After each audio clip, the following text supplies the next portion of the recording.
Okay, so today we have Joel Greene here. He flew in from California. Thank you for being here. Thanks for having me. Sean follows a lot of these biohackers, health gurus, and you were one of the ones he stumbled upon. So we wanted to bring you in here today to the studio so we could hear more about who you are today and how you got there, and help enlighten people on some of these fitness and health and dietary fads and what your take is on that. So let's start now with, who are you today? What do you do? That's an interesting one. Jack of all trades. Well, I get asked that. Yeah, I have a health business, and it revolves around a set of protocols that I developed over, I don't know, probably about 15, maybe 20 years. Mm-hmm. And it's actually a paradigm called the immune-centric paradigm. So I actually certify coaches in it and all that. But really, it's fairly simple. It's a simple set of steps that focuses on immune mechanisms that takes no time, zero time. And it was really designed out of my experiences in the corporate world, where I was running, a multi-million-dollar company, and I was working 14, 15 hours Mm-hmm. a day, and I had no time in my schedule. And I was really, really fit coming into that. And just as we talked about last night, my weight matched our revenue curve. Yeah. It was like, wow, right through the roof. So I had an experience where I encountered a disconnect between most of the health advice that's given and the reality of implementing it. Mm-hmm. And that was my experience, and it really bothered me quite a bit, significantly. It really bothered me because I spent my whole life kind of being a fan and a devotee, and much like yourself, just really into it. And just the stress of it all, trying to fit it into your schedule makes you more sick. Stress, time, energy, age, all that stuff. And so coming out of that period of my life, I just really took some time to think about, like, man, what could I have done differently there? And I just kind of came up with, well, the reality was that the advice I'd been given was you have to go and you have to make the time, quote unquote. But that just didn't work. It didn't. I think a lot of that advice had come from people who never actually held, very demanding jobs, where, you walk into work every day and, there's a 4-alarm fire like every single day, and entrepreneurs know what I'm talking I know the about. feeling. Yeah. Sean's not like that though. Sean is like, he just puts it all off to the side. He has the ability to shut it off, get his workout in, and then deal with it. But I'm like you. If I wake up to a bad text, the gym's going out the door, the working out, the meal planning, the whatever, and other priorities come before that. I'm not always like that, but You don't ever skip a workout. not anymore. No. When I was younger and kind of business started growing quickly, I would miss workouts here and there, but for the most part, I'd keep working out just because my anxiety was so bad. It's like, if I do this first, I can kind of make it through the day and push off the anxiety for a little while. And so that's what made me like not want to skip my workout every day, even though the job was like super high stress. I was doing everything, walking into 4-alarm fires every day. Same thing. I'd have the text in the morning because I was the point of contact. And so I'm like, it's the first thing you see when you wake up. So it does get tough over time, and it is hard to kind of stay on track. And not luckily, but the reason I stayed pretty active was because of the anxiety to try to keep it to a minimum. Yeah, maybe to contemporize that a little bit. In my first book, I actually wrote about this, and I kind of quantified the concept of primary minutes and disposable minutes. And primary minutes are the minutes that you dedicate to your primary role in life, and then disposable minutes is what's left over.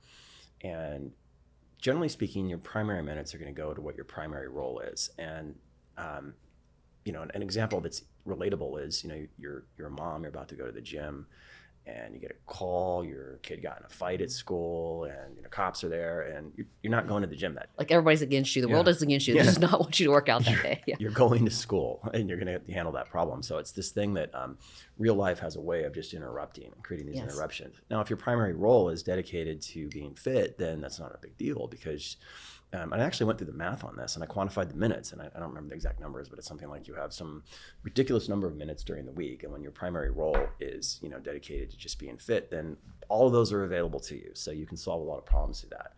But when your primary role is, speaking to entrepreneurs, is running a company, you have 25 employees and you physically have to be there because they look at you, it just changes the equation significantly. Yeah. As people are comparing themselves, just like anything, whether you're a female and you're comparing yourself to a, fitness model in a bikini or whatever, or being skinny or being fit, whatever, like you said last night when we were at dinner, it's like their primary goal is to get fit. There is no interruptions for them. You know, they make it happen because they don't have another job or role to go to. Their job or their role is to be on Instagram, to talk about fitness and do coaching or whatever. Yeah.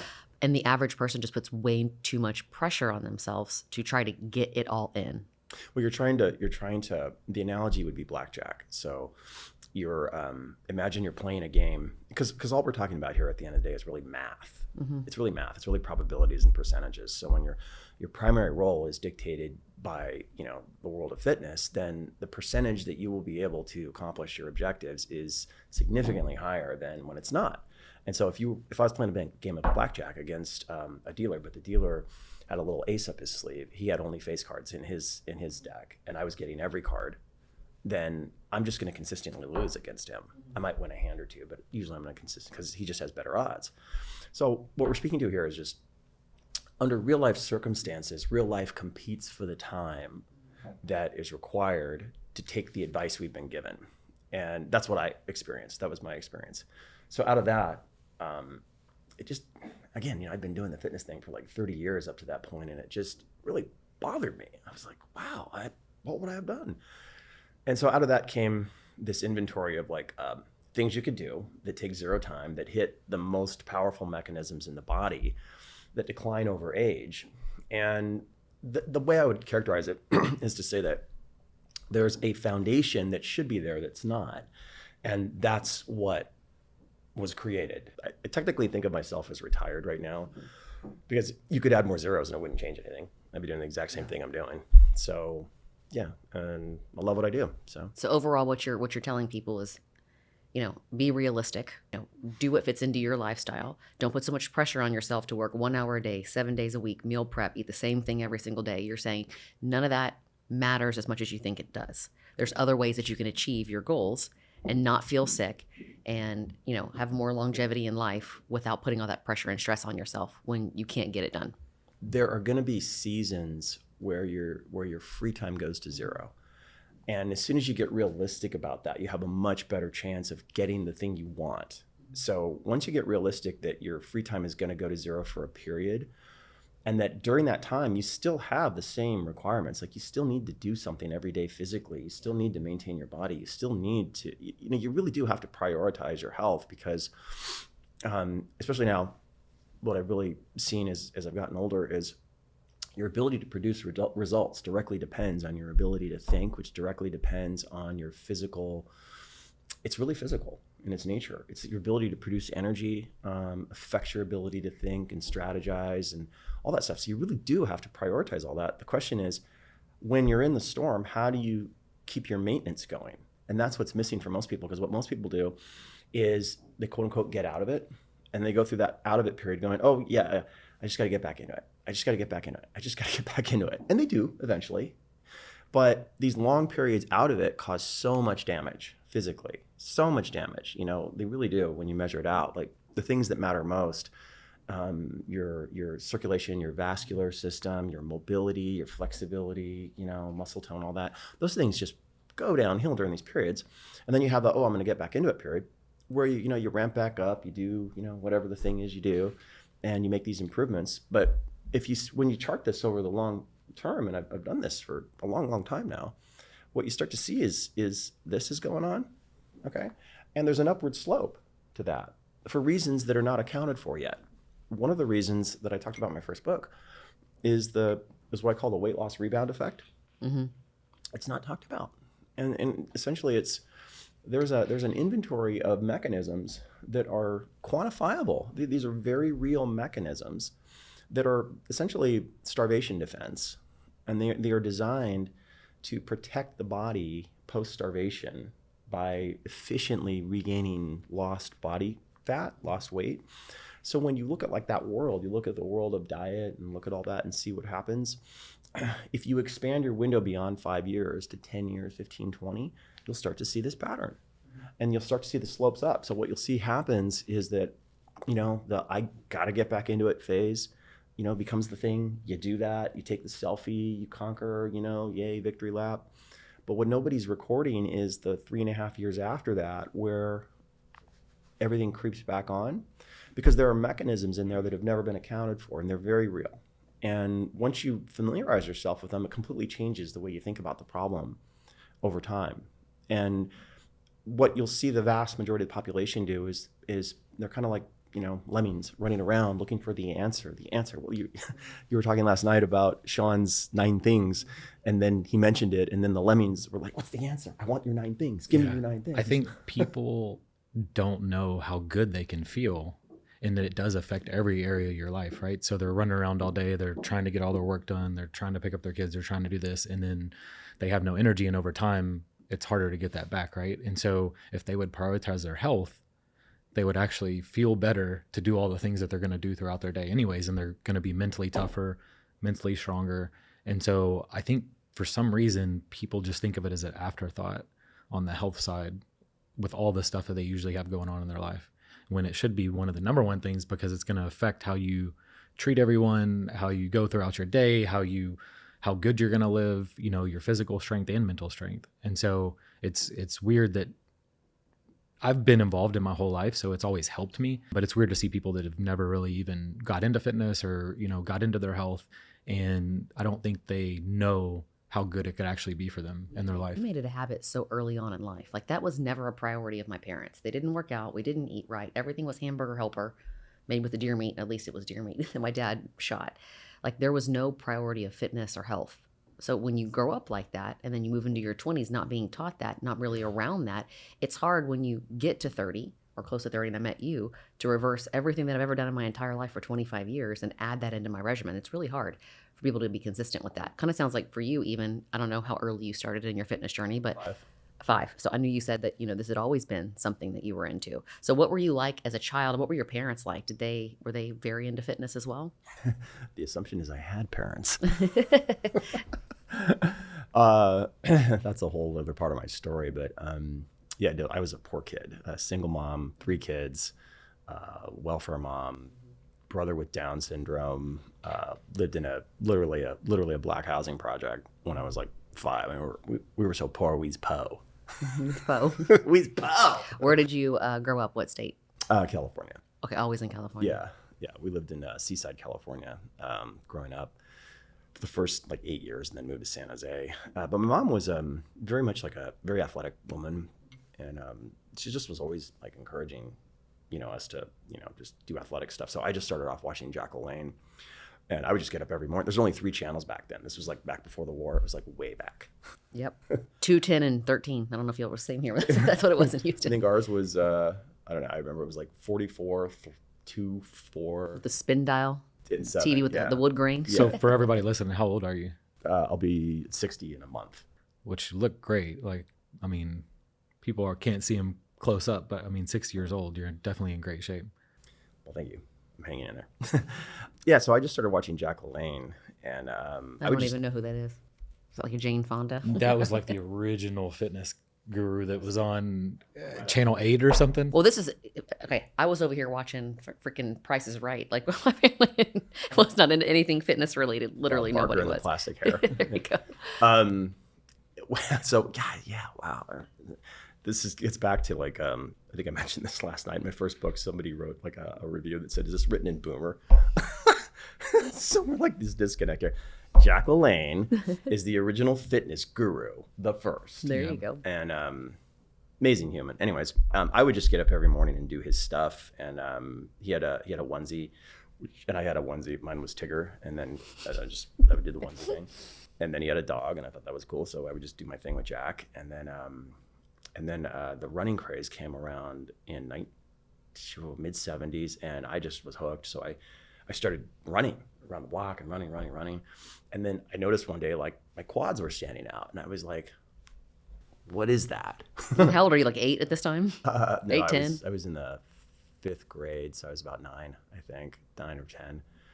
And then the 50-yard dash was kind of a thing at our school. And I wasn't very fast, so I would just sneak over to the blacktop during the summer, and I was just doing sprints, trying to get faster every day. So it was just one thing that really kind of accelerated things was when I was in the 8th grade, we had a class which was weightlifting, and it was all these big, thick plastic weights, and to get 150 pounds on the bar, This long on each side. It was like this, but we had like a bench press contest in our school who could do the most. And I wound up like in my semester, like taking the lead for the school. And I thought that was kind of cool. And so I just was into weights. And when I was and I was super skinny. I hit like this same height in the 8th grade, but I was 60 pounds lighter. So I was always wearing long sleeve shirts because I was embarrassed because I was so skinny. I'm sure running didn't help that too much, but the weightlifting probably started to help. I didn't know what worked. I was just trying anything. So, and then Bruce Jenner trained across from where I lived. So oh, wow. I would just go over and hang out and kind of, like bug the guy and while he was training. And my high school had all these Olympic athletes that trained. So San Jose at that period of time was like the locus of the world for track and field. Like all the great athletes trained at this college there. And a lot of them trained at my high school because my high school coach was an Olympic pole vault athlete. So the thing at our high school was Olympic lifts. So my high school, if you came in on any given day, like the clean and jerk was the thing. Everybody was clean and jerking. So I just started clean and jerking at like 13, and I was like 160 pounds, 6'2", and just like string bean, just clean and jerking. But it just became part of my life. That just became the thing I did. So I just, from a very early age, it was kind of in the picture there. And I never, like you, just never left. So did you go off to college after this? Mm-hmm. And what did you go to school for? What did you think you were going to do? Well, so the funny thing is, I was kind of thought I was the dumb kid in high school, and we were poor, so I had to go to a junior college.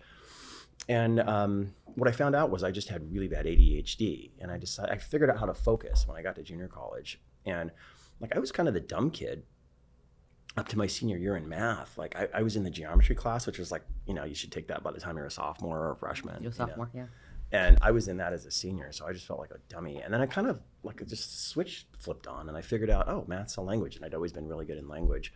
I hear that a lot about ADHD kids is like if they're not interested in it, it's just really hard for them to focus. But once they're interested in something, it becomes an obsession. Yeah. And they can't stop. And it became a thing where as soon as I translated math into a language, it just like the lights went on. So then within a year, I was tutoring calculus in that. And I just like, kind of took off. So I started taking these biology classes, and I thought I wanted to be a doctor. And then I wound up at UCI, and I was a math major. And I kind of bounced my way through that, just trying to figure out what I wanted to do. But the thing was, I had to pay for college. So you were working through school. This is where it gets interesting. So I had no way to pay for college. Again, I was a poor kid. So, in fact, funny story.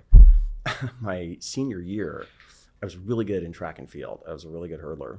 And we had our section championships, and there was another guy who was really good. We were the two best guys in the area. And we were so poor, I hadn't eaten for like a week, like 7 days leading up to this. And we just got food the day of it.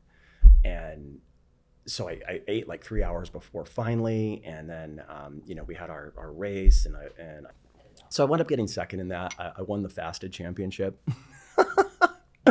But it was just like for me getting out of high school was like a tough journey for me to get there. And just so when I got to college, I had to figure out how to pay for it. Did they have student loans back then, or was it just kind of like you didn't go to school unless your parents could afford it? I was too humiliated. I couldn't even ask. I didn't even want to ask. So I found a friend of mine had gone off and done this crazy job selling books door to door. And I was like, hey, can you get me into that? And he's like, I don't know about you. So anyways, I finally talked him into letting me go to the interview thing. And, I didn't know back then, like, no, dude, they take anybody, trust me. It's like Cutco knives. Totally.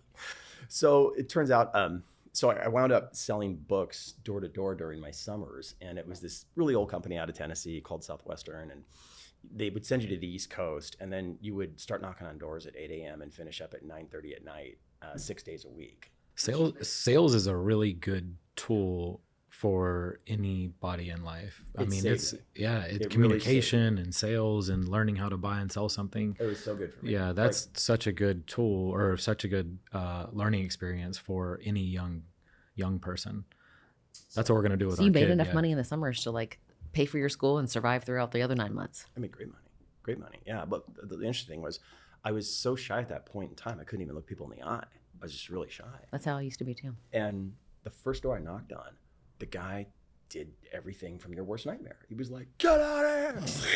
Slams the door on me. And just this fear of failure went over me. Like, oh my gosh, I'm not going to go to college now because Yeah. I can't. And I was always kind of mentally tough. So I was like, nah. And I just started running door to door. And I literally ran 18 hours a day. And that was how I dealt with all the fear of it. And I did really well doing that. And I did that for 5 summers, paid for school. And then it taught me a lot. It taught me so many things about just life, because what you're dealing with is the law of averages.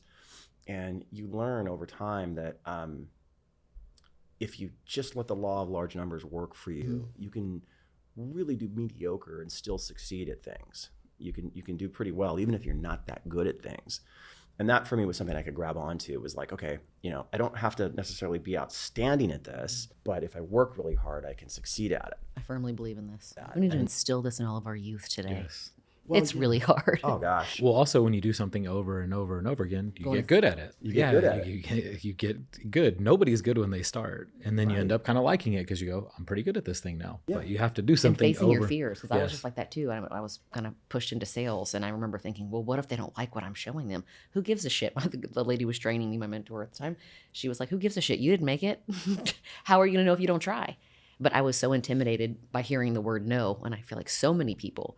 They hear no once and they just give up. Now it's just not like it used to be. It became irrelevant. Yeah. And so a funny thing happened. I think immediately want to try something new. Yeah. I eventually got so good at that. It literally became like just magic. I mean, it literally became like, I remember there was this one point that was kind of the nadir of it. Like there was this one street and there was like 12 houses on it. I sold every single one. And it was just... Your neighbor, Betty Jane, just bought the whole Britannica you learn encyclopedia. people's objections and how to close them. And I mean, that's communication. Yeah. There's people, we think that we're original, but actually the thoughts we're thinking everybody else has thought. And we're just really acting like software distribution nodes. And so that, by the end of that whole thing, I think I added it up once and I'd made like, I don't know, I think I'd made like 5,000 presentations and I'd made, well over a couple thousand sales. And I got so good at that, I started doing the same thing during the school year, but fitness memberships. So I went to the local fitness clubs and I said, hey, let me do your marketing for you. I'll go around, I'll bring people in. I get all the money. You get the new customer. Great. So then I started selling fitness memberships door to door. Networking when networking wasn't even a thing. And I would make so much money. Like I would just go out on the weekends and I worked for 2 hours and I would make I was selling this membership. It was $30 for 30 visits. And I would go work 2 hours. I'd sell 10 of them. I'd do it 2 days in a row. So I'd make $600 in the weekend. Keep in mind, this is like 1988. So that was like making $6,000 in a week. There was no such thing as like outside sales for gyms back then. I mean, I'm surprised you even got them to agree to do that. I was really fit. I looked the part and I would just knock on doors and just what happens when you do it enough. There's just a power you gain and it's hard to explain. Yeah, I think people need to hear that because after 5,000 presentations and thousands of sales, that's how you end up getting good at it. And that's how you end up mastering something. And then now you're able to take that, for the rest of your life, right? And apply it to pretty much anything. And I think a key aspect of that too was one of the things I really learned during the summer selling books was, and this is so good, I think it applies so much nowadays, was that you have to learn to be a problem solver. That whatever happened to you, you're going to characterize it in your mind as good, great, wonderful, figure out 3 reasons why it was, and then solve the problem. And I remember this one day, I think it was my 3rd summer, and there was just this crazy set of circumstances where the first thing is you had to go to a town that you didn't know anybody, knock on doors to find a place to live. So you go knock on doors, you go, hey, I'm here for the summer, and me and my friends, and we're going to go, we just need a room, and that's how you would find a place to stay. Wow. So the first day that I got there, we go through this whole thing. We couldn't find a place to stay. I forget where we stayed that night, but I just went to work the next morning. You don't let circumstance bog you down. You don't get into, oh no, we don't have, this problem, that problem. I can't perform. Forget it. I can't perform until everything's perfect. You just keep going. So I went out and sold books. I'm having this amazing sales day. I start off the morning. I think I've made like about $400. And again, this is like 1988. Yeah. Which is in like $1,500 today. Yeah. So by noon, and my car breaks down, and I'm in between junctures of like towns. So I'm like, I got 2 miles to go this way or 2 miles to go that way. And so I'm just like, talking out loud, going, this is going to be an amazing day. And I start walking and they teach you all these tricks to hitchhike, which nobody hitchhikes anymore. So just crazy stuff. Because of that time. Yeah. People get in the white van when no one does. You like do magic tricks, like somebody's coming and you go like this, and then you pull the cloth on, and so like no problem. I get a ride to the next town, and then I just crush it that day. Car's not working, so I'm like, no big deal, problem solver. So I go back to the town we're in. It's in Westchester, Pennsylvania, where the college is. I had no place to stay. I'm trying to figure this out. I'm like, the dorms. So I go to the dorms. I find an RA, and everybody's gone for the summer. And I talk this guy into giving me a room to sleep in, and he goes, but there's no blankets, there's no pillows, there's nothing. I'm like, no big deal. So I go in this room, it's cement. It's like prison. It's a prison. So I sleep on horrible night's sleep on the cement, no big deal. Get up the next morning to go to work, no shower, nothing. And I'm like, it's gonna be a great day. How did you maintain this positive attitude and not just give up? Well, it's something you teach yourself to do.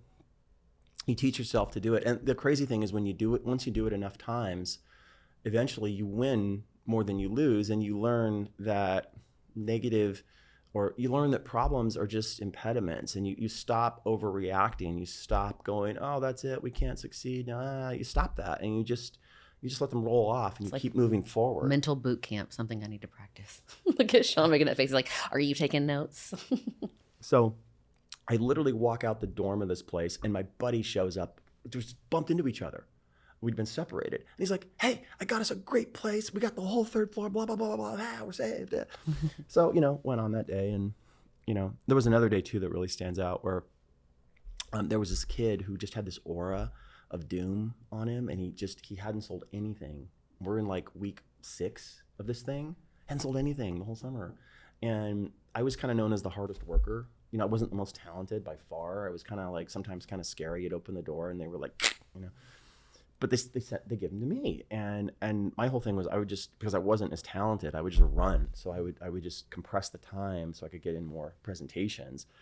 And so we start running between doors, and it was like literally, it was like having like some cursed totem with you. Like every single door wasn't just slammed, it was violently slammed, like no. And I'm like reeling about midway through the day, and I'm like, well, if I can show this kid anything, at least it's to work hard. So, that's what we'll do. So this happens all the way up until 8:30 that night. I haven't sold a thing. And just every single person is just not just no, heck no, door slam. I finally get in at 8:30 at a door. I sell that door, and it was a big deal that I sold them, like a big set. And I walk out, and I'm like, one more door. And it was 9:15. It's crazy. People are just like inviting you into their home. It's just breaking your belief barrier. So it's 9:15. I get out, and I'm like, one more. He's like, let's go, victory, let's go. I'm like, no, one more door. I got in one more door, walk out of there at 10:30, sold them too.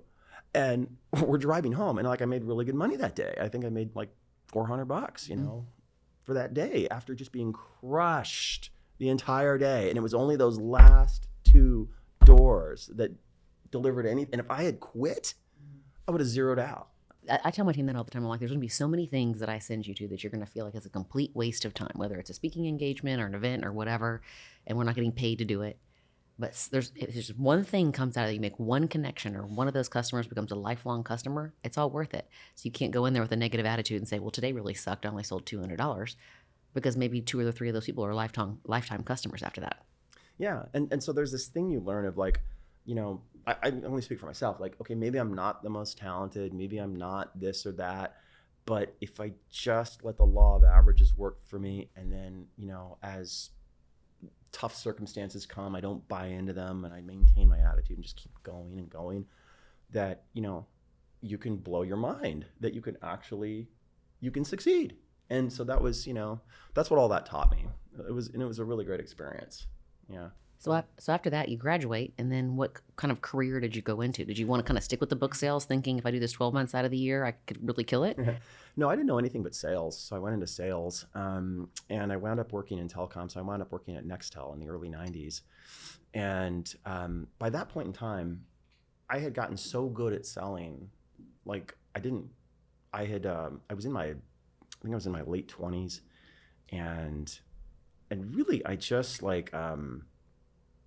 kind of screwed off a lot. because I had gotten so good, I didn't have to work hard anymore at it. Where at the beginning part, I had to work so hard because I wasn't very good.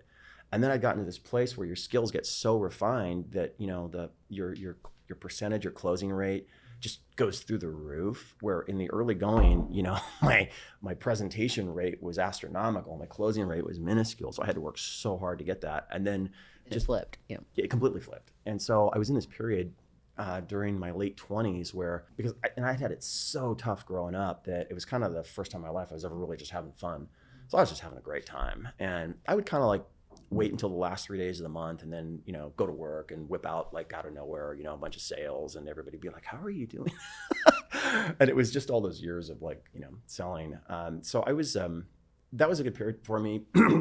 And during that time, that's when all of the kind of innovations started in health and fitness. So that's when MCTs were introduced and keto diets were introduced and Metrics and the Zone and, you know, all these different things. And so I was a dabbler. I was just dabbling in everything. And I was like that really ripped guy at work. And nobody was really fit back then. So it was like this anomaly where people were like, what are you doing? What are you doing? And that was my period where I was just loading up on meal replacements and doing that around the clock.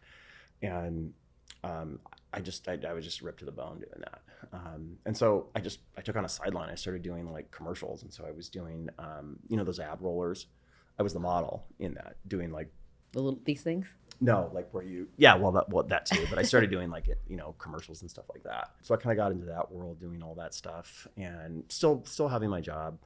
And so I got that led me to eventually so what happened to me, two things are noteworthy. There was a huge shift physiologically that happened after about 4 years of doing the whole metrics thing, and I know what it is now, but I didn't know then. And it was that my brain's reward system for food had completely attenuated the wrong direction. So when you we know now what's going on. So there's all these mechanisms in the brain that control food intake, like GLP-1's the one everybody knows, but there's a lot. In my new book I talk about one really fascinating study.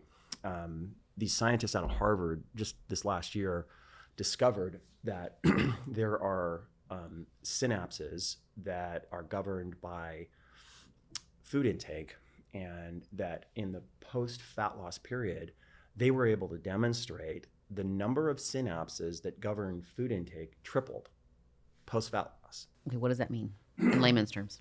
Think of a highway where there's one road, one lane, and you can only fit so many cars down that.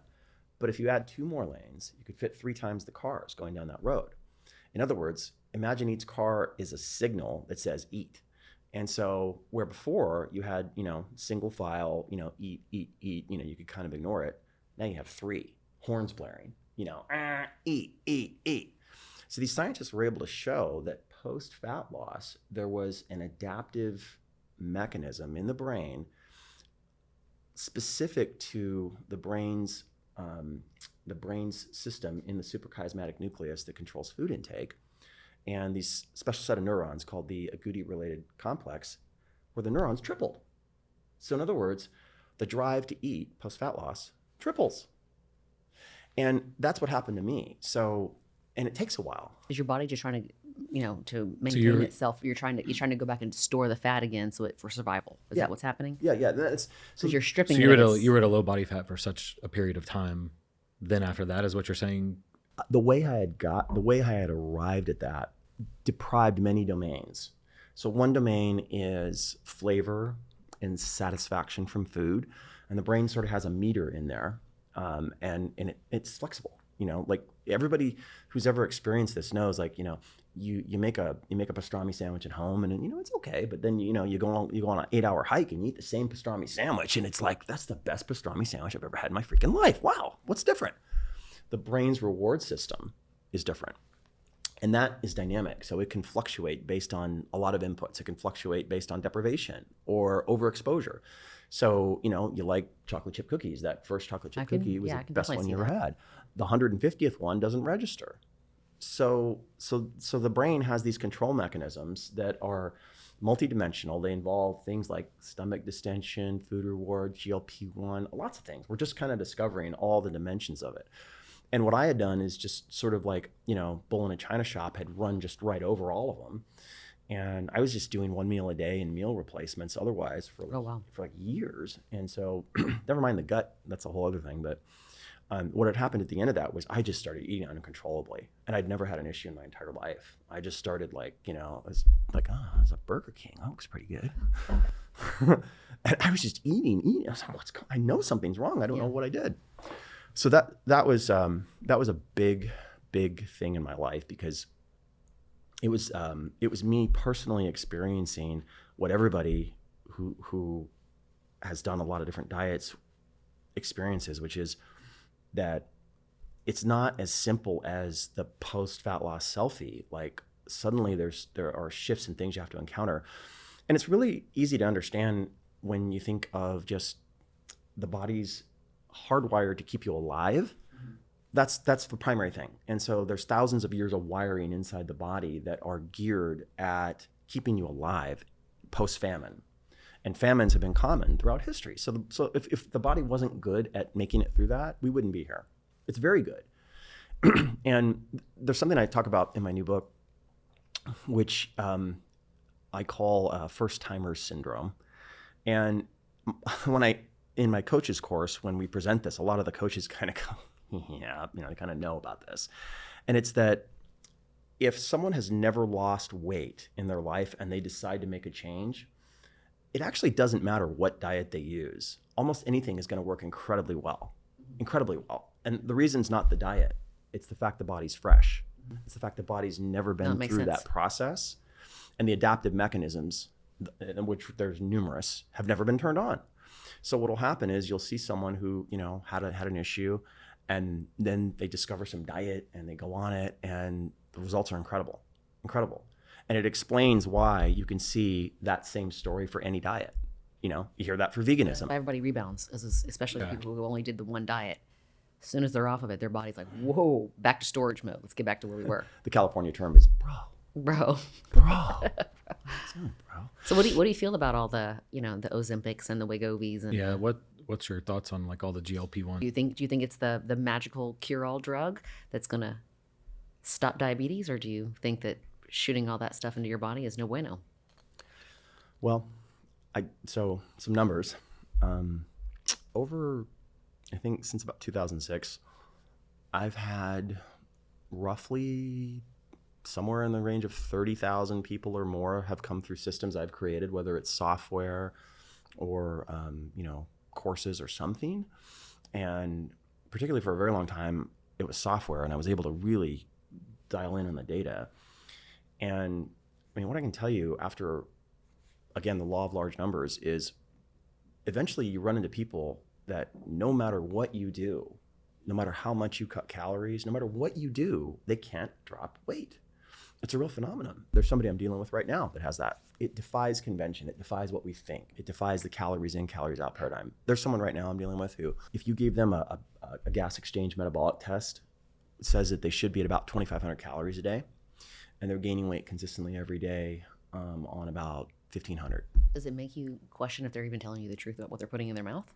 Well, there's that, but there's other things going on, and it's suffice to say that how metabolism works is not 100% understood.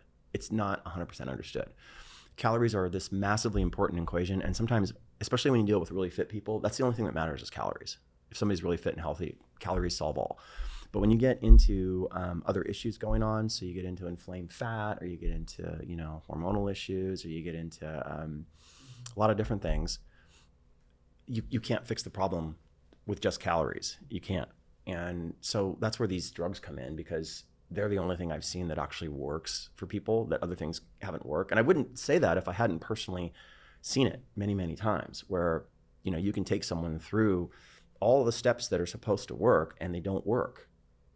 And so you think it's right for the right people, as long as you haven't said this yet, just asking, as long as they follow the protocol of making sure they're still getting their protein. Because what I keep reading over and over and over is people they shut off all other eating altogether, and they're going in for the DEXA scan before and then 6 months after using it, and they've lost most of their muscle mass because they're not taking the protein. That's a nutrition thing. I actually don't think the GLP-1 stuff's bad for people also. And the people that I know that have gotten on them, it's actually allowed them to change their whole lifestyle. So they actually start living a healthy lifestyle because they see massive change and they're like, oh my God, I'm going to stop doing this. I'm going to stop smoking cigarettes. And they really change their life that they probably would have never done without one of those, right? To get them just past that point. You're right. They may have done a couple different diets, never lost weight, never really saw a bunch of change. And with those drugs, they're actually like really making a change in their life, and they become a healthy person because of it. Yeah, because they see results, they feel so much better. And what my doctor told me too is he said the only time that you see any negatives is when they just don't eat and they start being malnutrition. And he said it happens in women more than men. But when they come in, and they're barely eating anything, and then that's where the side effects are coming from. It's not really from the drug; it's actually from your nutrition that you have. Yeah, I mean, so all that to say, I think they can be miraculous for some people because it's much more important to get the weight off. I mean, it really is long term. For other reasons. The nutrition. I mean, the health benefits of doing that are tremendous. Like what is the number one killer? Is it diabetes? Yeah, cardiovascular and metabolic disease. Obesity. Yeah, number one. So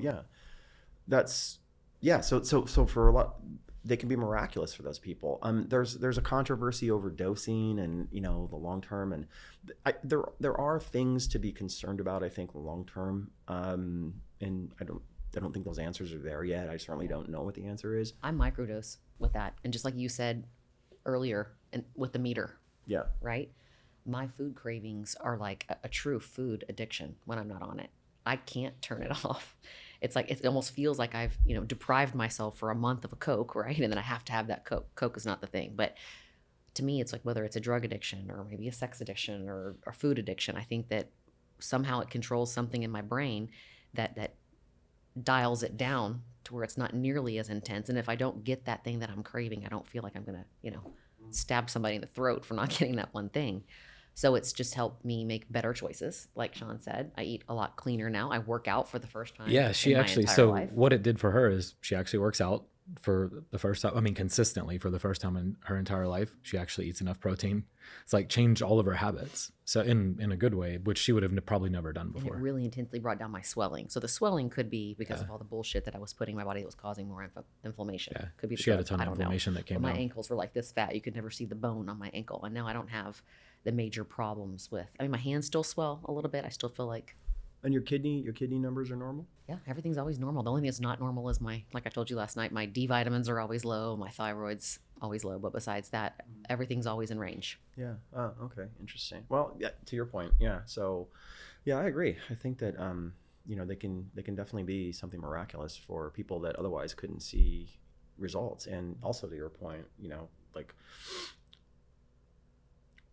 one thing that I've consistently seen over the years is, and it doesn't matter what diet gets you there, that when you're really lean, your energy skyrockets. Your energy is just amazing. I mean, and I'm that way. So I don't come from the genetic hero. I come from the bottom end of the genetic cesspool. Like my dad had diabetes, my mom had cancer, and if I get heavy, like my energy just tanks. But if I get really lean, my energy is like a 15-year-old. And so energy, again, really drives the equation for everything else long term. And so getting lean is so important because it drives your energy, and then your energy drives everything else. It drives your ability to perform, to produce, everything. So yeah. After you, go through this whole process of, dietary, you're studying all these different diets and what works and what doesn't work. The fad diets, the crash diets, what was your result from that? What did you feel like was the real solution to the problem? Mm-hmm. We talked about dinner last night. Yeah, that's a great question. Yeah, that's something that took me decades to figure out. And it's a little backstory on that. I literally have done everything out there for 5-year periods. And there's a value to that because people are so confused in this age. They don't know who to think. Too much information, yeah. That's the hard part is, is it carnivore? Is it vegan? Is it this? Is it this? And no one really knows what to follow to be healthy, right? Yeah, and I'll give it what I would offer, just based on my journey, nothing else, my journey, is that there's an easy way to cut through that. One is just simply ask yourself if there's hindsight to that. Like when I get asked every single day, I must get 20, 30 DMs of like, hey, what do you think of what so-and-so said? And what I've come to is just the standard answer is go on their Instagram, look back 5 years, then look back 10. And if they weren't doing the same thing, ignore it. Because the truth is you don't know what the impact is of the thing you're saying to do until you get 10 years down the road. You don't know. Because nutrition and fitness and all that exists in this bubble today that is completely out of touch with the most important realities that could possibly exist. Top of the list is the effect of time. So the impact of time, and I'll prove it right now. We talked about this last night a little bit. If I were to ask a competent doctor about what's the impact of any SSRI over time and name one, I'd get a good answer. He would say, oh, well, yeah, so Wellbutrin or Prozac, yeah, so up front, you're gonna get all this benefits, It's gonna be great, but the issue is we gotta cycle you down over time, because if we don't, what'll happen is those benefits will diminish and the negatives are gonna increase, and the negatives could be worse than the positives. That's a good answer, because it's incorporating a missing reality. The reality he's incorporating is time. Now, the fitness answer to that would be, so is keto good? Yeah. What do you mean? It's the answer. It's the way. Keto's the way. Or is carnivore good? Yeah, bro. Carnivore's the way. At what point in time? What do you mean? At what point in time? What do you mean? Does it work the same at all points in time? Yeah. That's the answer you will get, guaranteed. You can look at anybody advocating just about anything. Nobody's accounting for do things change over time. Now, if you come back to health and think about it for a second, all of the challenges that you're going to face in life to your health are long-term. They are the result of long-term accumulation of things over time. Number one cause of death, cardiovascular disease. What's that result from? Mainly diet. Long-term accumulation over time. Long-term degradation over time. Long-term attenuation over time. So if a carnivore diet works good for somebody for a year, we don't really know what it's going to do over time, or the same thing with vegan or whatever else. Yeah. If they did it for 20 years or 15 years, then. And when you look at this, I'm sorry, when you look at this anecdotally, what you see is exactly what I'm talking about. Exactly. Like there's numerous posts I made on Instagram at this point. And if you go read through the comments, there's literally hundreds, if not thousands of comments speaking to, yep, I did, quote unquote, that diet for this amount of time. And then the keyword, then this happened, and that's all negative. Like, messed up my gut, worst decision I ever made, wish I'd knew that then. So there's all this chatter about exactly what a doctor would tell you up front regarding SSRIs. That doesn't exist in nutrition. It's just simply polarized, tribal, good or bad, black or white, baby talk of, no, dude, carnivore's the way, man. No, dude. Vegan is the way. I like what you said last night at dinner too. You said, at the end of the day, us humans weren't meant to be on meal plans, eating the same thing every single day, doing the same thing every single day. Redundancy is just not how we're built. It's good to have change. It's good to introduce different things into your body, because someone who eats meat every single day or chicken every single day could develop allergies from overexposure. Yeah, and the interesting so this gets into some deep stuff, some rabbit hole stuff. And I won't go there. But there's a problem of thought that is ubiquitously widespread today. It's a problem of thinking in general. And essentially it's a problem of tribalism or over-polarization into sort of a religious point of view about different topics, where you're applying the same dogmatic sort of view to a topic that you might to a religion. That's what's going on. And it's not limited to diet. It's not limited to fitness. It's in everything, where you'll get these hyper polarized views. Yeah. I'm right, you're wrong kind of thing. Yeah. And there's no back and forth, where if you go back 100 years and you look at great thinkers and you read the letters they wrote back and forth, these letters take place over years, and they're very thoughtful and they're very respectful and they're very and then, every now and then at the end of maybe 10 years, you'll get I've come around to your way of thinking. I think you were right on that point.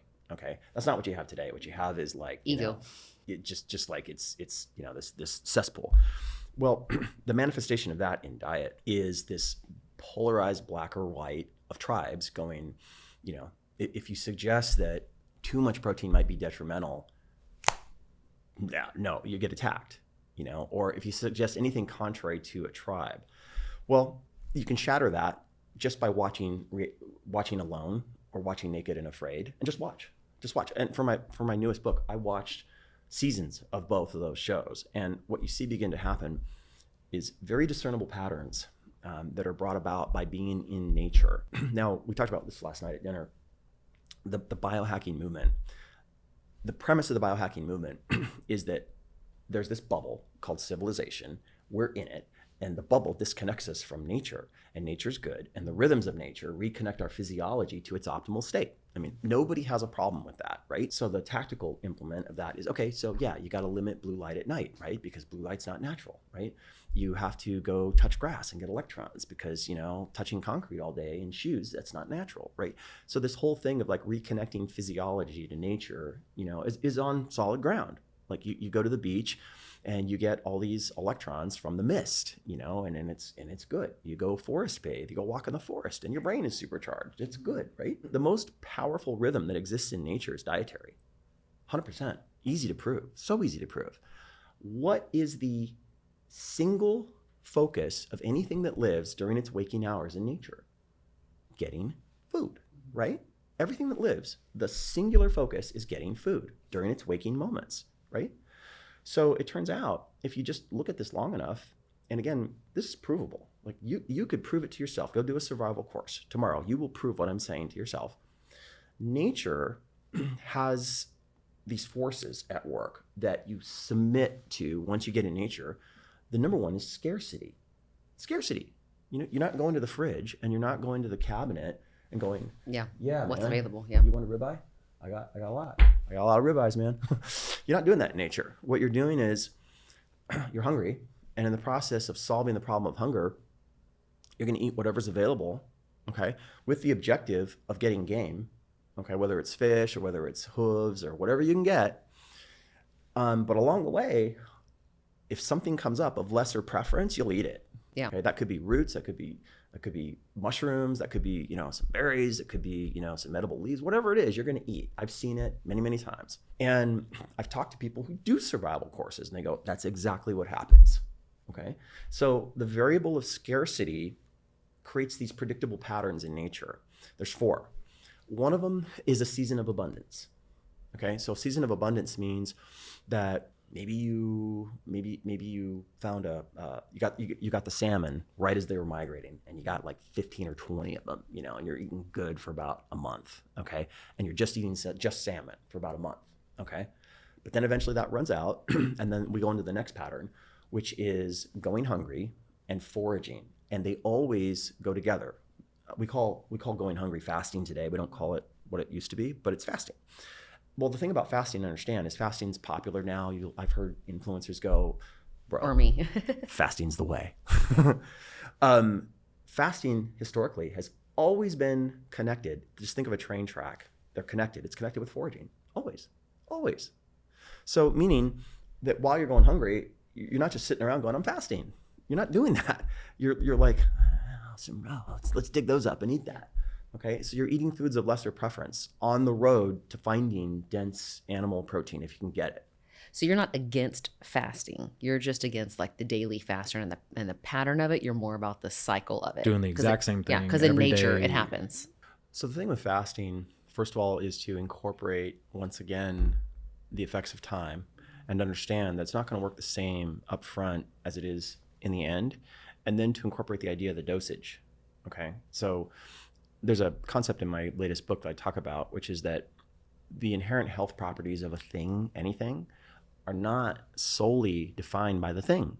They're defined by the dose and the duration equally, such that healthy things done too much for too long can become unhealthy. Okay, so you see this a lot. You see like questions like, oh, is fasting good? Or hey, is low protein good, or is beetroot good? So the questions themselves are just a black, the imposition is yes or no. Yeah, it's good. Yeah, it's bad. Well, I call that baby talk. That's just, nothing works like that in life. That's not reality. Nothing works like that. Okay. That's true in dating. You date the same person all the time. Their jokes were really funny up front. You get 2 years down the road, and it's like, this guy's such a dork, right? So that's true of anything. There are effects that play out over time that change the equation. So everybody for the last few years has been off on this thing, thinking like fasting is good. And what you find when you get 4 or 5 years down into that is, it's very much like my story in the early 90s. It was good. It was really good up front, but then, too much, too long. And then you start to hear, now I've got all these gut issues, or, my hunger's out of control, or I can't sleep, or you start to see problems. Again, I'm just coming back to what we talked about up front, which is the SSRI model, where the doctor would tell you that up front. He'd be like, no, up front, yeah, it's going to be good, but then you got to taper it down, because then otherwise, well, that's just true of anything. Okay. So yeah, when it comes to fasting, part of my whole thing, the immunity code, is what's called the amplified fast. And it essentially takes the benefits of fasting and eliminates the negatives and reconnects it to its dance partner, which is foraging. And this is the kind of the perfect implement of fasting, where you're only doing it 3 days a week. It's very short. You only go until noon. And it is accompanied. So changing it that quickly. How many hours? What time do you stop eating the night before? If you're in your protocol, if you're doing it 3 days a week, what's the fasting hours if you're going to wait till 12 the next day to eat? Well, the simple answer, just to give you a line in the sand, would be about 8 o'clock. But there's other considerations. One would be, if you're not sleeping, we might do a small high carb meal closer to bed, just to help you get to bed and help you sleep. But generally speaking. So here was my problem when I've tried it, and I've heard it's really good, but I work out at 5 a.m. every day, and it's pretty intense workout. And so I think I would feel drained, or I have felt drained whenever I haven't eaten at all, or I skip breakfast. I work out fasted, so I'll work out in the mornings, but then I eat immediately when I come home. So it's probably from like 7 to 7 is about my window, but that's kind of what I do every day. And so, but I feel like I'll have really low energy if you do really intense workouts. After about 2-3 days, you see that dip. And so what would you suggest, like fasting on that workout schedule, or that, like, I do the same thing every day, which is like wake up, work out, and then eat right after. And we eat at about 7 o'clock at night, and then I'm done. Well, there's benefits to fed training and there's benefits to fasted training, and they're just different. That's all. Yeah. So, the immunity code and the way, which is the way of eating, it incorporates both, because you need both. So there are times when you need fed training because you're going to be stronger, you just get better pumps, everything's better when you do fed training. And then there's times when you want to do fasted training, because then you're going after other things. You're going after, more autophagy, more, stem cell activation, you're going after different things. So there's room for both, and both can be incorporated in there. And that's why you only do the fast 3 days a week. So you're getting enough stimulation of the longevity pathways, but not too much. And then you're making room for the other fed training. Okay. So I was surprised to hear you say that. Changing up during the week, and not just like fasting for a month and then not fasting for a month. You change it up like every other day kind of thing. Yeah. So the basis of what I've created is a 48-hour pattern. Okay. That 48-hour pattern sits in a 7-day pattern. So there's a lot of research on what's called circaseptan rhythm. And it turns out this isn't just a social thing. It turns out that all of biology seems to be rooted in 7-day cycles. And this is certainly true for immunotherapy. When you look at drugs and you look at their dosing schedules, the cutting edge of that is, we're going to give you these drugs on this day because we know it works better on Wednesdays. And you can extrapolate this out. Yeah, we know that sleep is best on a Saturday. We know that stress is highest on a Monday. Okay, so a missing variable in diet, and it is to understand that something that's been missing, which is different days of the week actually have different requirements nutritionally, and that's been completely missing. So when you take these 48-hour cycles and then you stack them into a 7-day cycle, you get these variations that are tailored for each segment of that 7-day cycle. The biggest example is the weekend. So in the weekends, over time, for most people, the weight gain is going to happen on the weekends. Carb loading on Sunday fun day. Well, what a lot of people do is they eat really clean during the week. I kind of used to do that when I was younger. Yeah. Like that's what I would try to really stay. I feel like cheat day is a lot of Sundays for a lot. I used to do that, yeah. And I would try to stay really diligent during the week, and then I'd kind of eat whatever during the weekend. And of course you end up overeating because you're like, I only get to do this once a week, and so you just end up like feeling like crap, and you eat way too much, and you're telling yourself, well, it's okay because I ate good all week, and so it like becomes a cycle, and then so then you starve yourself during the week, or not starve yourself, but just try to cut out everything, and then by the weekend you start feeling good, and then you go do it all over again. Yeah, and the net of it though is there's a dividend you're carrying forward, which is if you just look at enough people, there's just a slight amount of weight gain every weekend doing that. Yeah. And so it doesn't seem like much, but over about 3 years, you really begin to see like, oh man, I'm going to go listen. What happened? What happened was the weekends happened. Okay. And it's pretty common. You'll hear people go, yeah, man, I do keto during the week and then I eat whatever I want on the weekends, and the illusion is that you're going to get a net positive or a net negative or a net just break even, but you don't. You actually wind up gaining. And then never mind just trying to eat well. If you just look at the population at large, which isn't even endeavoring to do that, the weekends are where the worst offense is happening. So any way of eating has to account for what's taking place on the weekends. And if you don't, then you're in a losing proposition long-term, not just from a weight perspective, but really from, again, the long-term issues you're going to face. Those are cumulative. So when you begin to look at, years and decades, and you go, well, gosh, how did I get a calcium score of 1 billion? And it's like, well, your weekends, fried food and beer and, everything you did, tailgating, that's what did it. So you have to account for weekends. And so one of the variations of that 48-hour cycle is built to account for weekends. So a piece of the equation that during COVID we all kind of figured out was that, wow, human connection, that's a missing nutrient. We need human connection. Without it, everything's dimmer, and with it, everything's brighter. The tide's higher. So accounting for human connection in eating is another variable that you have to account for. So in that cycle, that 48-hour cycle, basically the simple understanding of it is day one is your foraging foods. Okay, these are your foods of lesser preference. These are things like roots and berries and leafy greens. And those address half the equation of health. They address the cardiovascular system in a way that you can't with animal foods. And then the second day is a short fast followed by feasting foods, which would be, your animal dense proteins, things like that. That's the basic equation. And that equation as a template gives you enough variety where you don't have to eat the same things all the time, but you're covering all the bases that need to be covered. And I've studied every diet out there. I've looked at the research on every single diet out there. And there's some interesting takeaways that you find. Example, there was a study recently done on mitochondrial health and which diet is best for mitochondrial health. The winner? The balanced diet. The Mediterranean diet beat keto, beat everything. Now, it's not to say those other diets didn't have benefits, okay? But they also had negatives where they couldn't find any negatives on the Mediterranean diet. It's a balanced, healthy diet. Long-term, it's the one that impacted the mitochondria in the most beneficial way.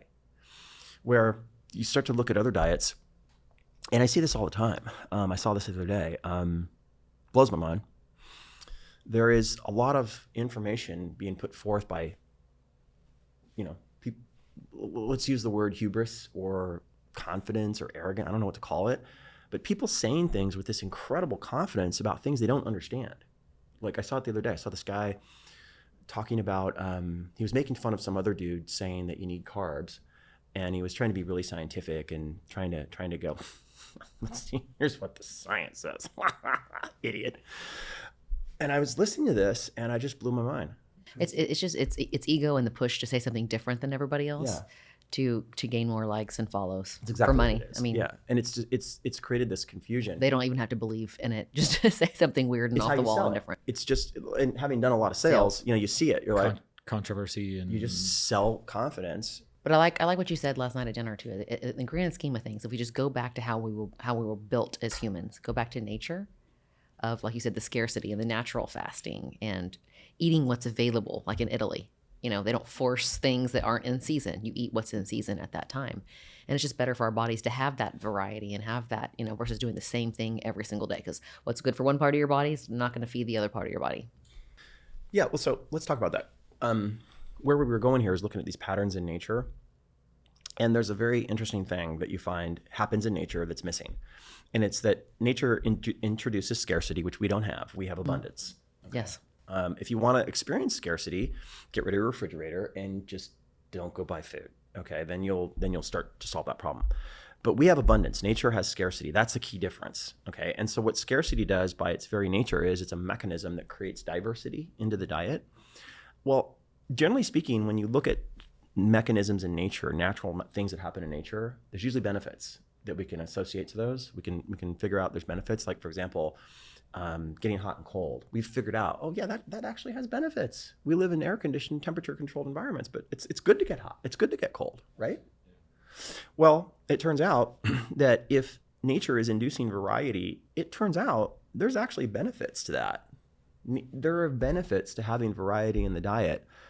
The most noticeable is synergy between opposing food groups. And that's the exact opposite of what's popular today. What's popular today is this siloed up sort of, equation of, and it's the same equation, you just swap the foods. No. My diet is the good foods. Your diet's the bad foods. Eat my diet, exclude your foods. And because if you eat your foods, then you're going to get this list. Okay. And the funny thing is it does sound like religion a little bit. No, I think fitness is truly the closest thing to. Well, no, because it's like, well, this is the way, not your way. This is the way. This is my way. You don't believe what I believe. This is the way. My new book is called The Way for that reason. Yeah. You're wrong. You're going to hell. You're done. Yeah, but it's kind of this. It's very similar. So you're saying like doing the cold plunge and then doing the sauna and doing all the things of the extreme left and right is good too. But not over time, because then your body adapts to the one thing you do all the time, right? I saw you talking about the cold plunge. Yeah, that's a good example. It's cold plunging is tremendously beneficial. However, it works on a curve, and there's an attenuation. Several things in the body attenuate. So the more that you do it, surface area of the gut starts to expand. You start to lose populations of Akkermansia, which is critical. The body actually sort of flips the switch and gets, over time, it can get good at storing fat versus burning fat, just because it's just adapting to the cold. That's all. But if you take advantage of that first part, that first tranche, where the benefits are, and leverage it correctly, then there's benefits. What would you recommend? Because I actually do that. Does it every single day? I do it when if we go to Austin on the weekend, so I'll skip 2-3 days. But yeah, when I'm here, kind of wakes me up, gets me going. But what would you recommend, or like what would be the protocol, on and off, or how many weeks, in difference of how much to do it? What would you think would be the best? So within my universe, what I suggest is 12 days on and then roughly 20 to 30 off. Okay, that much. Okay. Yeah. So you wouldn't do it like the fasting thing where you're kind of maybe like every 48 hours or something and you're taking a break during the week, or doing it 3 days a week instead of, Monday, Wednesday, Friday. You're still doing that. So going back to the amplified fast, the reason it's called amplified fast is you're amplifying fasting through, number one, foraging foods. Foraging foods spin up bacteria that exactly mimic exercise and fasting. Okay. Which is something that hasn't been inventoried. But just a quick aside on that, I have this one protocol in my first book called the Daisy Cutter. And there's a news blurb that just got released talking about a pill that mimics the effects of exercise. And when you look at, well, what is it doing? It's increasing ketones, it's increasing lactate.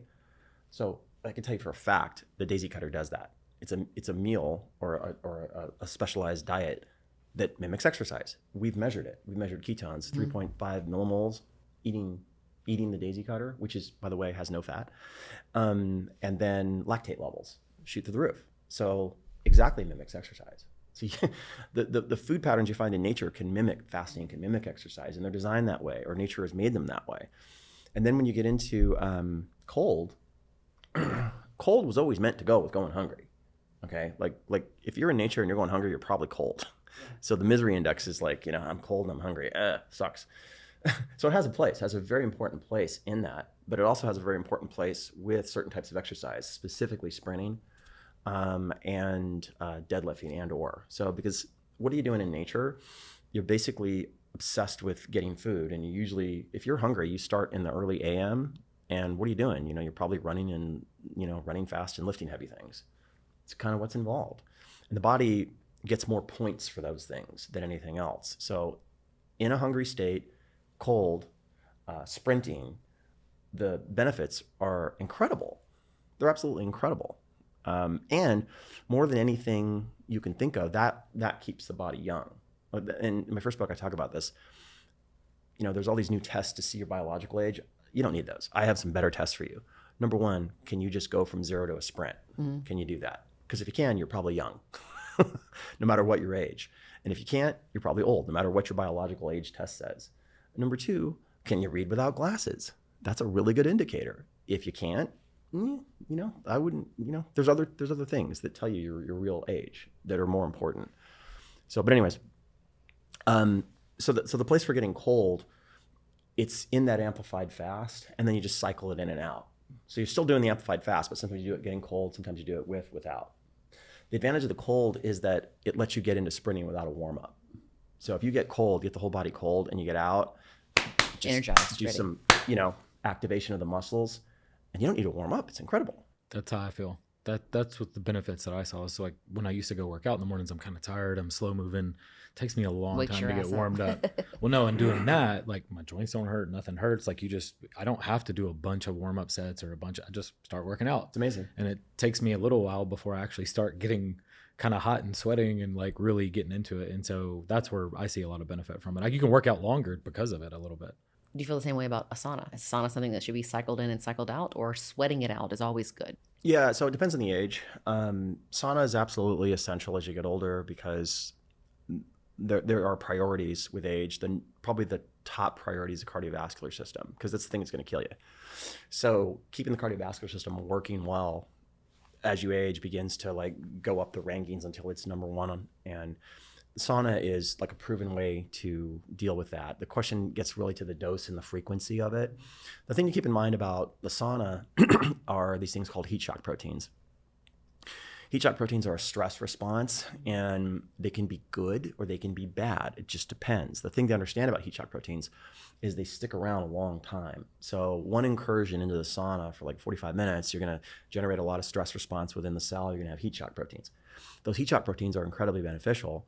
The problem is when you dose too much. Okay, so there's a threshold where when you're dosing it too much and you get too much heat shock proteins, then you start to see negatives. Again, the same pattern we're coming back to. We just see the same pattern over and over and over. Benefits, negatives, over time, dose. So the real question just with heat or with sauna is just how much should you do it? I'm kind of in the camp of... Yeah, what's the time length inside the sauna? Like I don't do it that much. Every once in a while I'll go to the gym, one of the gyms that I don't normally go to. If my trainer's sick or something, they have a sauna there. I'll end up getting in there. My body's just not built for the hot or the cold. I hate the cold plunge. Immediately my feet start cramping up. That's good. And then I told them, after a minute, I couldn't even do it anymore. I couldn't even curve my feet back for the Charlie horse. I was like, get me out of here. Same thing with the sauna. I just start feeling like I can't breathe. Like I try to do that hot yoga class thing. It's fucking terrible. I kind of stretch in there and I don't do any kind of extreme for my body. It makes me feel great. But again, I probably do it once every 3 months. Like I don't, and what would be like a time frame though? Because the time I did go, last time I went, I stayed in pretty long time. I don't know if that was probably good or bad, but depends on the temperature. It just depends how hot it is. I don't even remember. So as you increase the temperature, you decrease the time exposure dosage. And I think everybody's kind of got your body just tells you when it's time to get out. But I would say it's more the frequency of exposure. So I would probably cap it at about, I'd say 3 times a week max to do it. I definitely don't do that. But yeah, me personally, I'd probably cap it at once or twice, but yeah. Do you drink alcohol at all? It's very infrequent now. Just because 2 reasons. Number one, I think as you get older, there's the benefits of alcohol, there's the negatives. Mm-hmm. And then just as you get older, the benefits shrink, the negatives increase. And feeling good becomes the most important thing. Feeling energetic and feeling good and feeling sharp. And so I just, every now and then I'll have a martini, but well, you're self-admitted ADHD, Same. Right? For me and for Sean, it's like our wind down time. So I have a cocktail almost every single night. I usually don't indulge, like 2 would be a lot, never 3 or 4. But I feel like if you were to be someone like yourself that doesn't drink very often, doing the sauna the night after is probably going to be your best choice to sweat it all out and get it all out. Or does it even matter at that point because your body's already metabolized it and you've already gotten the bad effects from it? It's not going to hurt. The thing you have to keep in mind about alcohol, and this is critical, again, I just come back to the cardiovascular system. There is a structure in the cardiovascular system called the glycocalyx, and it is fur. Like when you see it, it's fur. Like it looks like fur poking out of your vessels. And there's this amazing, it's really amazing. The more you study the body, a key aspect to how your body works is mechanical tensioning. Mechanical tensioning is the body has all these structures that take force and then interpret that force and then translate that force into programming. That's how it works. It's true with body fat. It's true with the vascular system. So these hairs act as a tensioning mechanism in the vasculature, and they tell the vasculature what to do. So like, should we open up the junctions? Should we close them? What do we do? So you need that intact to age well. And the problem is most of us destroy it over time.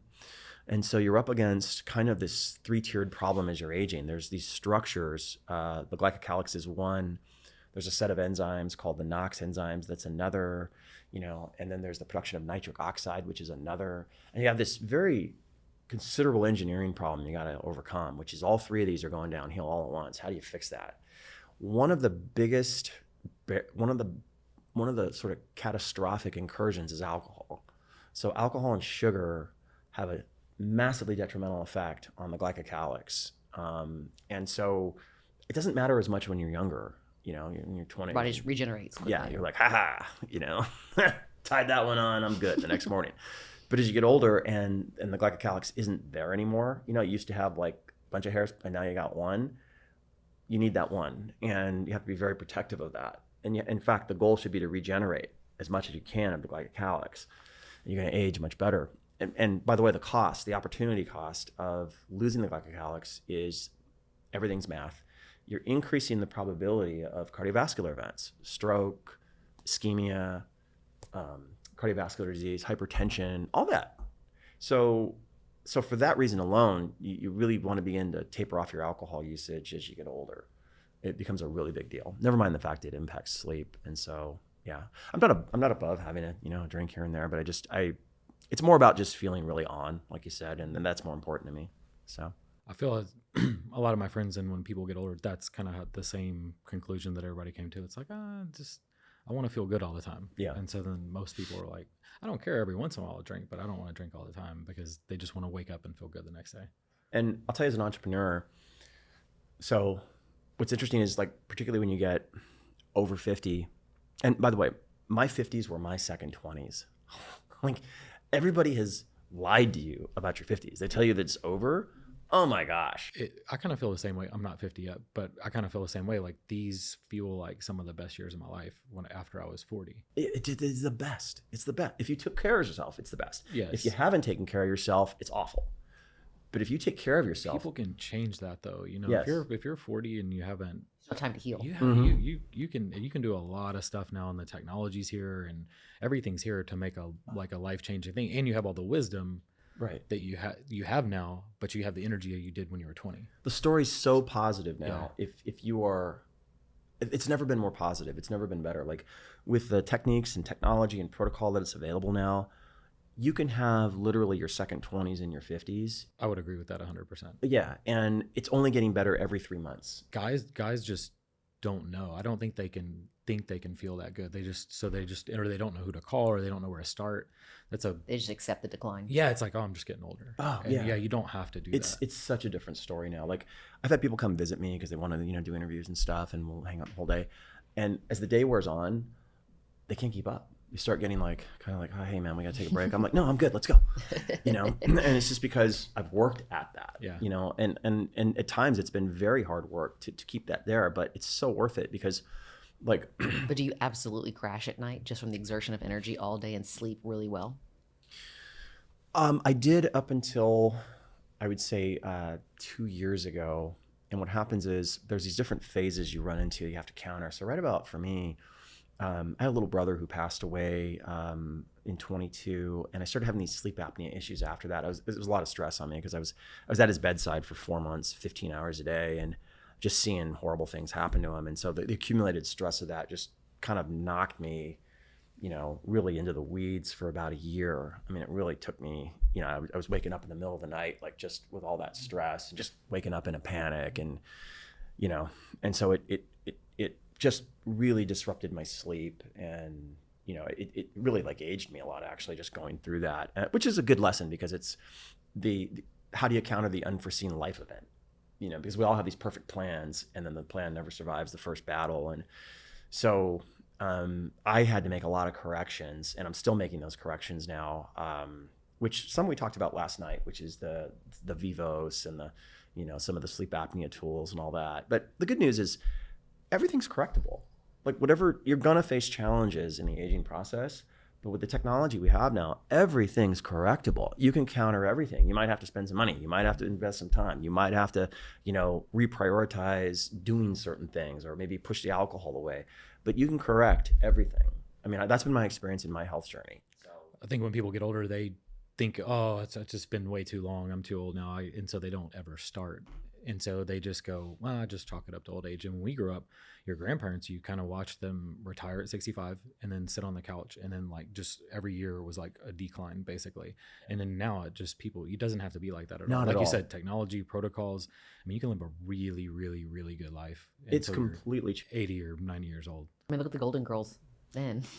Look at people. I'm the same age as the Golden Girls are. Well, what we've entered now is this period where our framework for what a given age should look like has completely flipped. Yeah. By 10 to 20 years, Yeah, I think so. Even more. Yeah. I'm the same age as Tim Walz. Okay. Like, we're the same age. It's shocking sometimes to see people that are our age. Okay, yeah. And where they're at from not taking care of themselves. And it's only getting better. So we really have entered the era where, you're going to see in 10, 15 years, you're going to see, let's say 30 years, you're going to see 90-year-olds that look like they're 50. You're going to see that. We've entered it already. You look at, like, there's any number of people, and I don't even just mean celebrities. I mean, there's even people that you would never hear of that I follow, who are like, there's this girl who's 59. She looks like she's 33. It's like mind-boggling. Like your wife, like you're saying your wife. It's mind-boggling. Like, like, where's the flaws? I don't see any. What were we talking about last night? You wanted to ask him about today. What was the youth serum, the derma roller stuff? Oh no, that was I do want to talk about that. Yeah, I do want to talk about what is GHK? Some of the what are your thoughts the on peptide that? stuff, because I use one or two here and there, but I'm like trying to learn everything I can about all of them.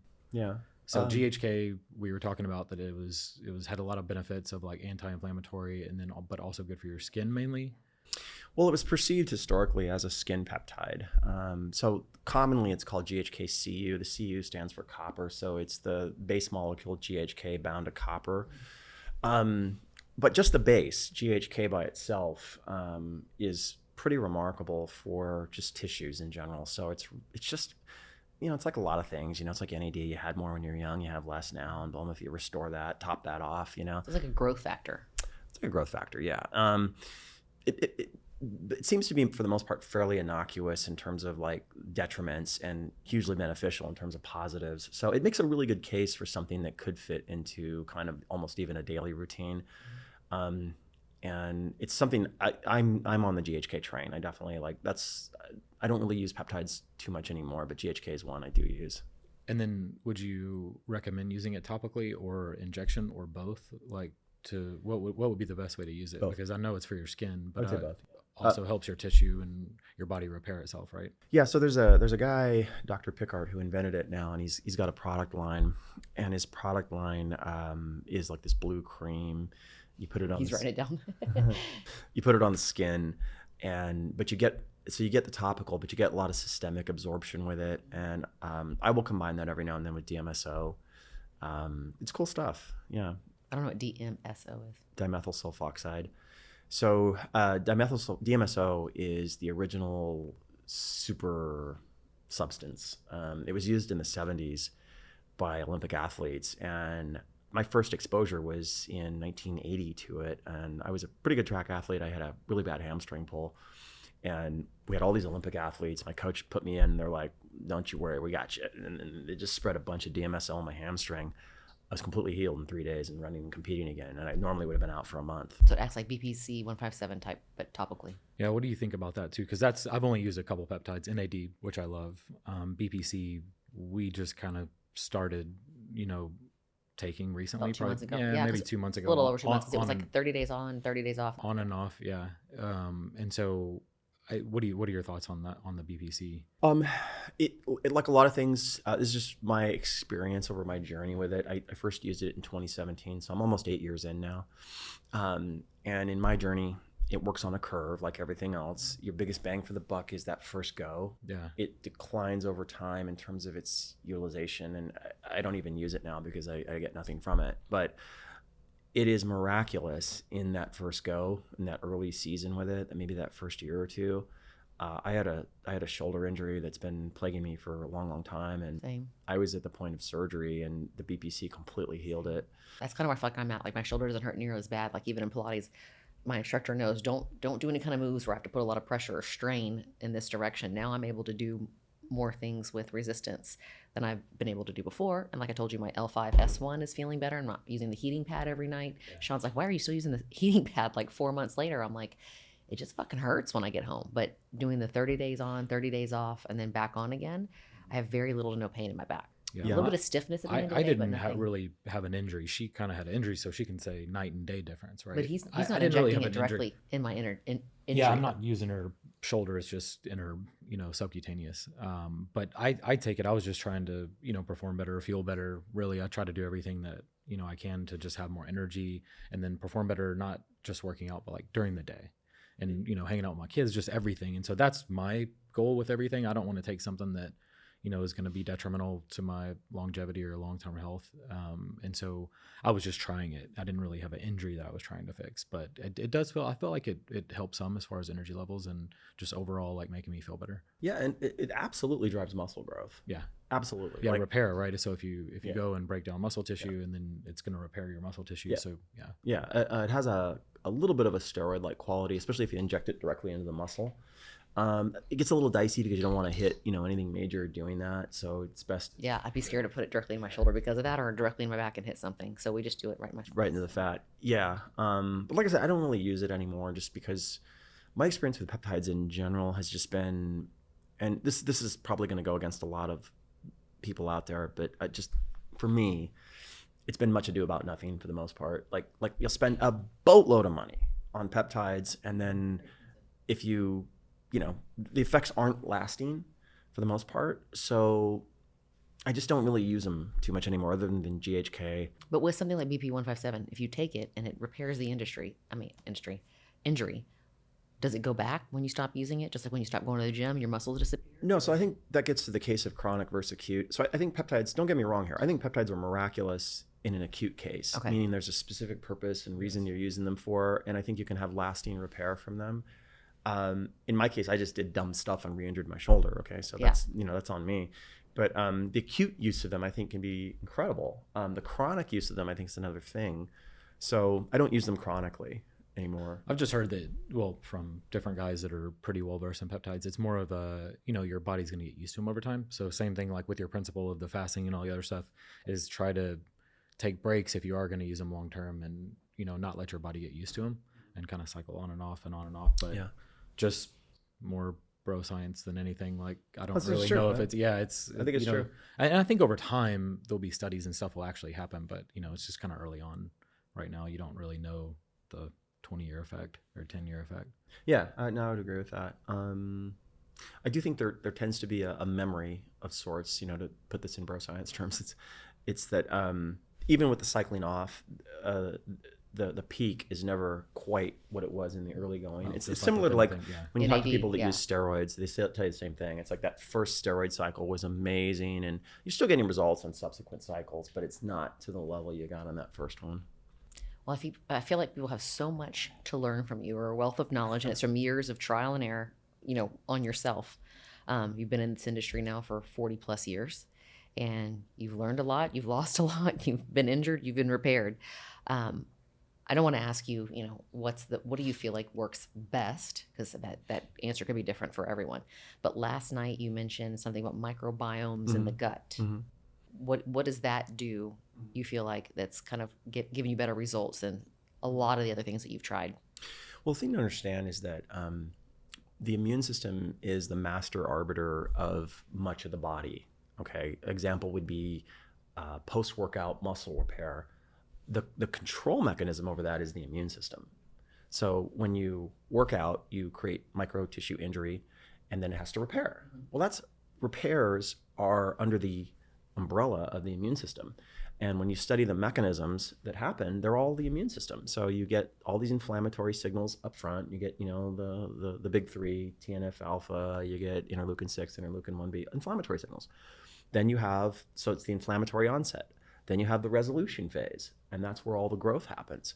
And that tends to hold true across the entire body, so that the immune system works as this master arbiter.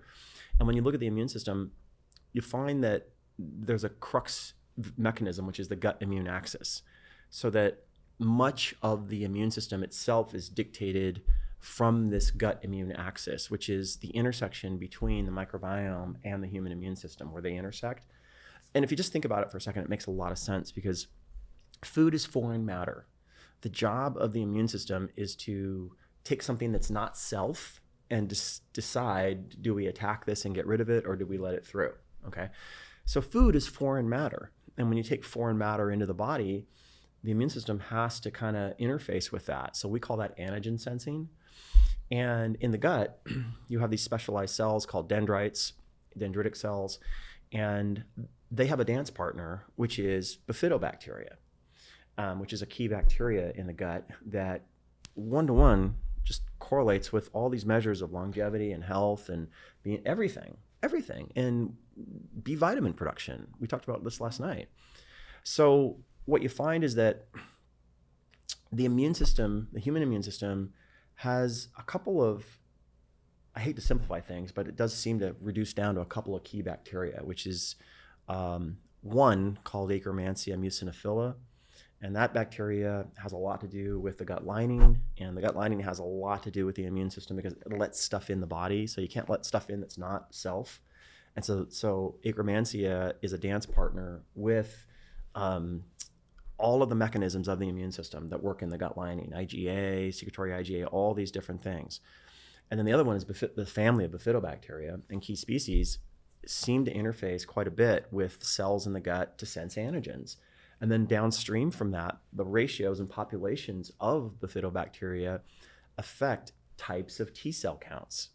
So when you run into people with arthritis or autoimmune issues or things like that, or dermatitis or all these different things, what you find is that just by making these simple corrections in populations of bacteria in the gut, all those things go away. So how do you test for that? Is this like a stool sample, or are you sending something down there and testing it? How do you know what someone's lacking?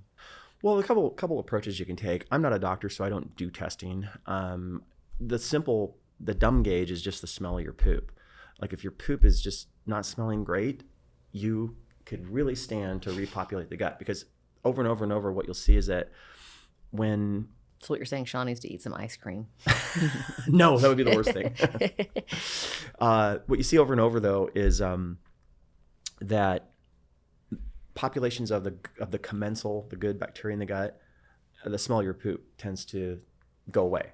And so when you're really, really healthy, your poop doesn't smell. It's just really true. You can prove it. Like the diet I talked about, the daisy cutter, in my first book, you go through that for about 7-8 days and your poop doesn't. It smells like menthol. Your poop smells like menthol, and your energy shoots through the roof, and it's amazing how that works. So, but you can go get tested also, and there's some. The tests are getting much, much better. I wasn't a fan of them when my first book came out, because in a sense you're testing for today's weather, because the microbiome populations can shift so fast, so quickly, that you get your test back and it was kind of like, the test, this is the weather from a month ago. And you're like, oh, well, that tells me everything I need to know. No, it doesn't. It doesn't tell you anything. So it's like a series. In the case of acute issues where, you've got the presence of certain bacteria, then it definitely can be very indicative. But those are doctor things. And I don't deal in that realm. Yeah, my doctor, whenever I first went in for all the headaches, couldn't figure out what was wrong with me.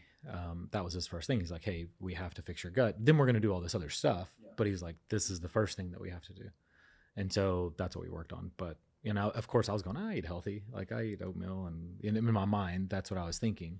So I didn't think it was really going to do much. But when we did fix all that, it did have a huge improvement. That's the first thing I do in my system, which is so the immunity code is about going at those mechanisms and just sequentially going down the list of those things in non-time intensive ways. So the very first one is the gut, and we can fix that in literally very little time. And then the maintenance is almost 0 time.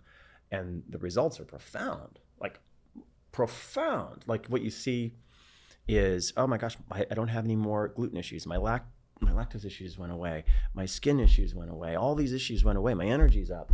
And it's just because this simple act of increasing populations of a very few specific bacteria hits the gut immune axis and affects everything in the body. And then all your neurotransmitters are made in your gut.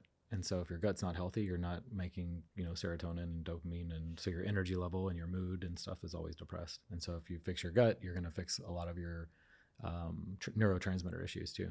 Yeah, this gets on to something we talked about last night, which is there's a paradigm out there right now that's incomplete, which is the human genome runs the show, and methylation and all that, that runs the show.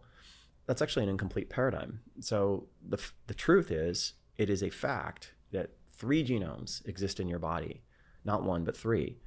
And the human, the mitochondrial, and the microbiome, 3 different genomes.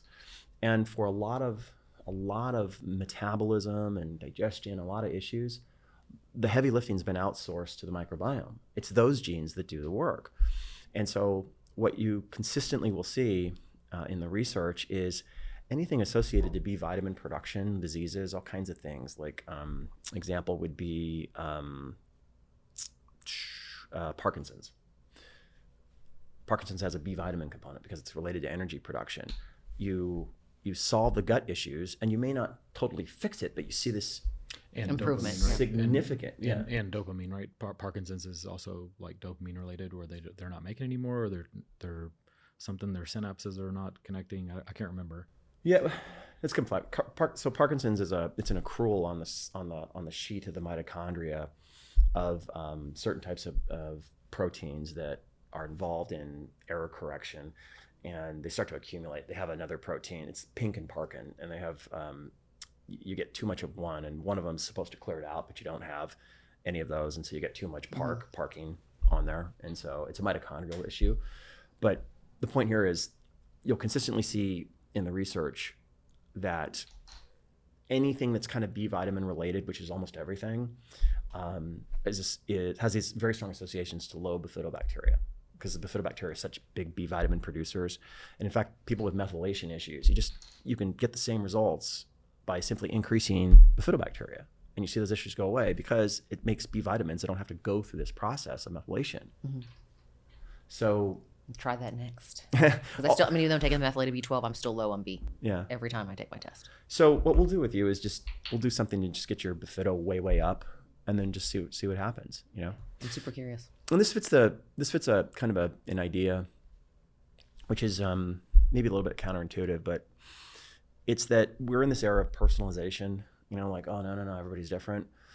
Not so much. What you find is that the major issues most people encounter have to do with these very broad switches, like vitamin D levels, bifidobacteria levels, hypoxia during sleep. And when you correct the generalizations first, you get these massive lifts, these massive improvements, 80, 90% improvements. By correcting the commonalities, you get these incredible improvements. And so that's your doctor rightly went to the commonalities first. Let's fix this. And then what's left is the individual stuff, like human genomics and all these other things. And then that's another, percent lift. But we are just, we've kind of mentally focused so much on the, the individualized aspects, like, well, my genome, blah, blah, blah, blah, that we've forgotten that the massive lift is going to be in the commonalities, the simple things. Yeah. And imagine how many people's guts are messed up with basically every single food item that comes out now is bad and processed, and you're starting to figure out, it's like, oh, they've been poisoning everybody for the last 50 years. It's a mess. Yeah, it's a mess. That's going to be a long-term thing to fix it. But so if somebody wants to pick up one of your books, one is called The Way. That was your first one? That's the current one. second Yeah. The way. What was your first book called? The Immunity Code. The Immunity Code and The Way. Yeah. What are your favorite platforms of social media? Are you a YouTube guy? Are you more of an Instagram guy? Where can people follow you? More Instagram right now. I just recently started the others, so I'm trying to grow TikTok and Twitter and just. There's so many. It's so hard to keep up. They're all so different. It's a job. But your handle on Instagram is Real Joel Greene. Yeah. With an E. Yeah. Well, they should follow you if they want to keep learning more because, like I said earlier, you're a wealth of knowledge. I picked up a few things just from a few videos that I was watching last night from you, and we really appreciate you being here today. Thank you. Yeah. I can't wait to start working on my gut health even more. Yeah. Thanks for having me. But I know it was a trek out here, and I'm sure we'll have you back again so we can learn more once we kind of digest and process because there was a lot of information here. But really appreciate you coming out. Yeah. Thank you. Thanks, Joel. Thank you both. Yeah.